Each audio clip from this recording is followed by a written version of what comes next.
पिछले 4 वर्ष से फ्री में राशन की सुविधा का लाभ प्राप्त कर रहे हैं और अगले 5 वर्ष के लिए भी मोदी जी ने देशवासियों को आश्वस्त कर दिया कि इन सभी लोगों को, जरूरतमंद लोगों को फ्री में राशन की सुविधा का लाभ प्राप्त होगा। 1947 में देश से विभाजन करके बना पाकिस्तान, भूभाग भी ज्यादा था, आबादी भी कम थी।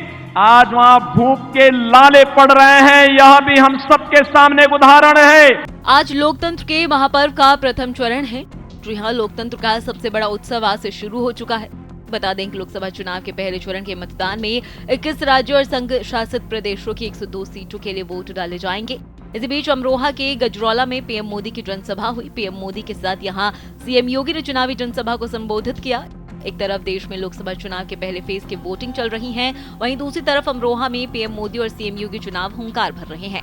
उत्तर प्रदेश स्थित अमरोहा में लोकसभा चुनाव में प्रचार करने पहुंचे सीएम योगी आदित्यनाथ ने भारत सरकार की राशन योजना का जिक्र करते हुए कहा कि एक और बदहाल पाकिस्तान है और दूसरी ओर हम हैं, जहां 4 सालों से 80 करोड़ लोगों को मुफ्त राशन दिया जा रहा है। ऐसे में अब लोकसभा चुनाव में पाकिस्तान की एंट्री भी हो गई है। सीएम योगी ने कहा कि ये कौतूहल और आश्चर्य का विषय है कि पिछले 10 वर्षों में पीएम मोदी ने लोकतांत्रिक मूल्यों को साथ रखते हुए देश को बदल दिया है।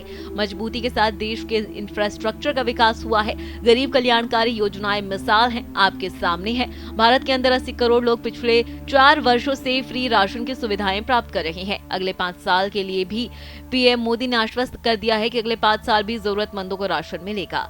पाकिस्तान का जिक्र करते हुए सीएम योगी ने कहा कि पाकिस्तान की आबादी मुश्किल से 23 से 24 करोड़ की है।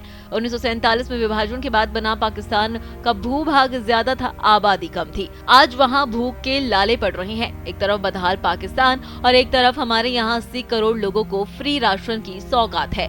योगी आदित्यनाथ ने कहा कि देश के अंदर एक नए भारत की तस्वीर को हम सबके सामने पेश किया जाता है, जो हमें एक विकसित भारत की संकल्पना को आगे बढ़ाने के लिए, आत्मनिर्भर भारत की संकल्पना को बढ़ाने के लिए, ग्लोबल लीडर भारत के रूप में आगे बढ़ाने के लिए जो कार्य हुआ है, उन सब के प्रति कृतज्ञता ज्ञापित करने का ये महापर्व है। वर्तमान समय में हम देश के अंदर जो परिवर्तन देख रहे हैं, ये अद्भुत है, अभूतपूर्व है। दुनिया के लिए कौतूहल और आश्चर्य का विषय है कि पिछले 10 सालों में इतने बड़े देश को लोकतांत्रिक मूल्यों के साथ, इस मजबूती के साथ पीएम मोदी ने रखा है। गरीब कल्याणकारी योजनाओं की मिसाल है और ये सब अब आपके सामने है।